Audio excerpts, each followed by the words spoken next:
Alors, les territoires ont surtout besoin d'innover dans le domaine des relations entre les femmes et les hommes, à savoir le maintien des services dans leur territoire. Il y a un départ de l'État, un départ des grandes institutions, et je crois qu'il ne reste plus que les élus et quelques personnes, et il faut absolument qu'on permette aux personnes, aux femmes et aux hommes de pouvoir continuer à vivre dans des territoires ruraux qui sont exceptionnels pour la qualité de la vie entre nous.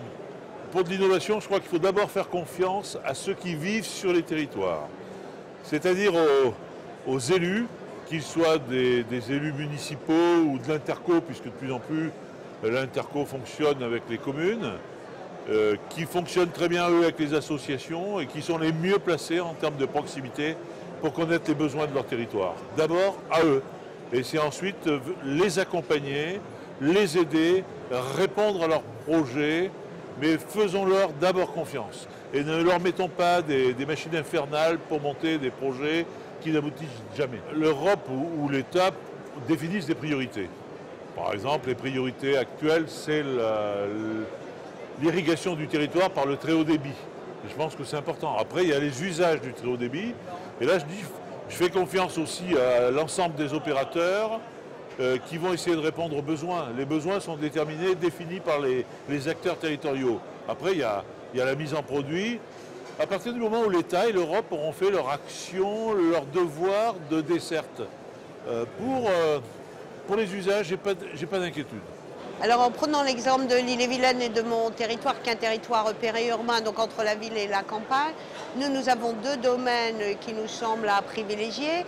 Le premier, c'est le modèle de développement pour à la fois conjuguer une croissance démographique, mais aussi la préservation des zones agricoles, parce que l'agriculture est une activité. Donc voilà, il faut qu'on imagine des nouvelles formes urbaines, tout en répondant aux besoins des gens d'être dans la maison individuelle. Ça, c'est un premier champ.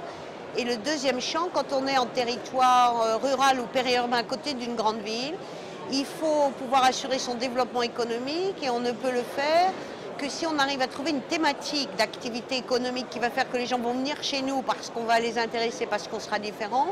Et donc on a, avec une autre communauté, monté un pôle d'excellence rurale autour d'une thématique qui est la plante à fibres, compte tenu de ses développements à la fois en activité industrielle autour de l'automobile, mais de l'activité agricole aussi.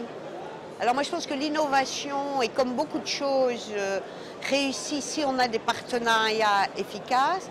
Je pense que d'abord il y a une volonté des acteurs locaux qui doivent porter des projets suffisamment fortement pour convaincre des partenaires, mais il faut bien évidemment qu'ensuite on puisse bénéficier d'une infrastructure plus large qui soit positive et accueillante. Ça veut dire une politique régionale, mais aussi une volonté des acteurs nationaux de faire que l'innovation territoriale puisse aussi bénéficier à des territoires ruraux ou périurbains. Donc on est bien dans une logique d'aménagement du territoire où on a besoin de tout le monde et que chaque acteur peut avoir sa place et on est complémentaires.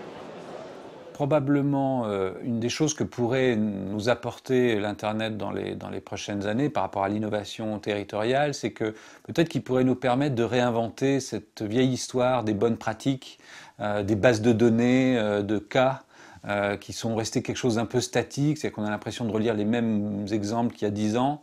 Peut-être que l'Internet et les nouvelles technologies peuvent permettre à un territoire de mieux capitaliser, de mieux sédimenter l'expérience qui a été acquise sur ce territoire par l'ensemble de ces acteurs.